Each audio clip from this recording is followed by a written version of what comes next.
साडे शहर दी हवा विच सच बोलण दी सजा है। जो मुंह ते बोलदे ने उन्हां लई राह हमेशा कदा है। कलम मेरी जेल विच भी आजाद रह सकदी, क्योंकि लिखण तो पहला मैं ज़मीर नूं पुछड़ा है। टाइम ने सिखाया कौन अपना कौन पराया, बीद विच खरे सी सब पर साथ सिर्फ साया। जिन्हें भी कहा भरा तू चेंज नहीं कर सकदा, अज उन्हां ही गल्लां ने मेरा रास्ता बनाया।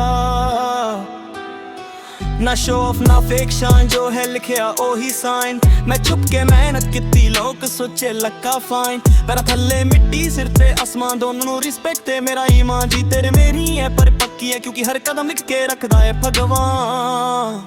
कई साल लगे समझानू कि हर मुस्कान यार नहीं हुंदी। कई बार खामोशी बोल जांदी है जिथे चीख बेकार नहीं हुंदी। दुश्मन सामने होना तां टैक पीठ पिछे वारन तो डर लगदा है। इसलिए सर्कल छोटा रखिया पर ओ सर्कल सोना लगदा है।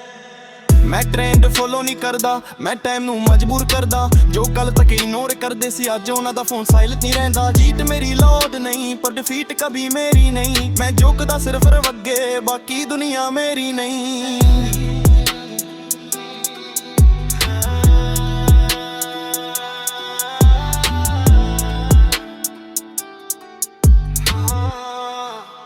पैसे आए गए फिर आए, पर सब तो महंगी चीज है टाइम। जो कल भी मेरे नाल सिखरा, अज भी ओही मेरे लाइन। ना गड्डियां ना बैंगले, सब कुछ टेम्परे। जो नाम ईमानदारी नाल बने ओही हमेशा लेजेंड ने। मैं लिखदा जिंदगी जैसे किताब, भर पन्ना थोड़ा भारी है। किसे नू कॉमेडी लगदी है, किसे नू मेरी कहानी है। जे तू सुन रहा है ध्यान नाल, ए सिर गाना नहीं है।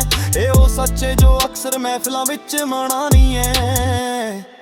मां दी दुआ सिर ते बापू दी चुप विच पावर है। जिन्हें दो चीज़ां समझ लियां नू होर कुछ परू दी लोड़ नहीं है। मैं रुकिया नहीं, मैं थकिया नहीं, मैं बस थोड़ा चुप हो गया।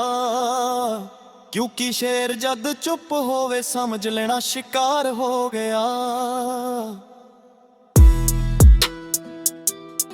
एक गाना का खत्म हो सकता है, पर गानी टाइम सब कुछ मरना लगे,